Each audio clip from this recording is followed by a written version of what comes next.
Breaking, martial law about to be enforced after chopper crashed at Riot. Here's who was on it. A white nationalist rally in Charlottesville, Virginia has devolved into complete chaos after anti-Trump activists showed up. The planned march became an all-out riot once a counter-protester believed to be anti-Trump employed a terror tactic by plowing into the crowd on a mission to kill. One is dead from that attack and multiple injured, and now the situation has gotten a lot worse after a helicopter near the rally just fell out of the sky and crashed. One died on the scene from that attack and multiple were injured. Now the situation has gotten a lot worse after a helicopter just crashed near the riot and is currently up in flames, raising the death toll today to 3 victims, and possibly another 3 confirmed deaths. Virginia State Police are overwhelmed with both sides of this out-of-control group, which seems to be getting worse by the minute. Officers are now becoming targets, and now one of their police helicopters arriving to help the situation had crashed. The Daily Mail reports. A Virginia State Police helicopter has crashed in Charlottesville, killing 2 people on board, hours after violent protests rocked the city. Emergency crews are at the scene of the downed aircraft in Old Farm Road, near the Birdwood Golf Course, according to Z. A statement released by Virginia State Police reads, shortly before 5 p.m. today, August 12, a helicopter crashed into a wooded area near a residence on Old Farm Road. There are 2 confirmed fatalities. No one on the ground was injured. The cause of the crash remains under investigation at this time. State police are on scene with Albemarle County Police and fire units.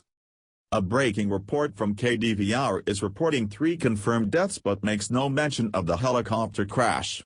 While the direct cause of these specific 3 fatalities is unclear and presumed to happen in the street as a result of the car ramming into the crowd or other factors, it appears that the 3 are in addition to the 2 police helicopter fatalities.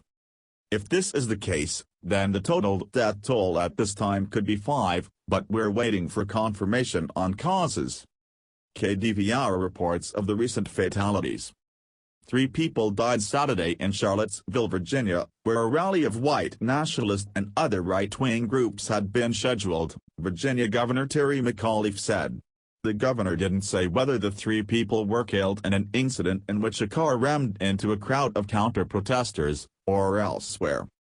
Virginia Governor Terry McAuliffe told white supremacists and neo-Nazis who came to Charlottesville for planned rally, "Our message is plain and simple. Go home, you are not wanted in this great commonwealth. Shame on you." Earlier during a news conference, McAuliffe said 3 people died Saturday in Charlottesville.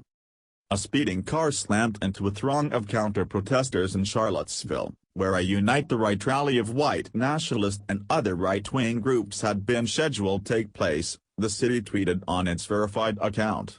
A 32-year-old female pedestrian was killed there. 19 people were injured. The driver was later taken into custody, the city said in a news release.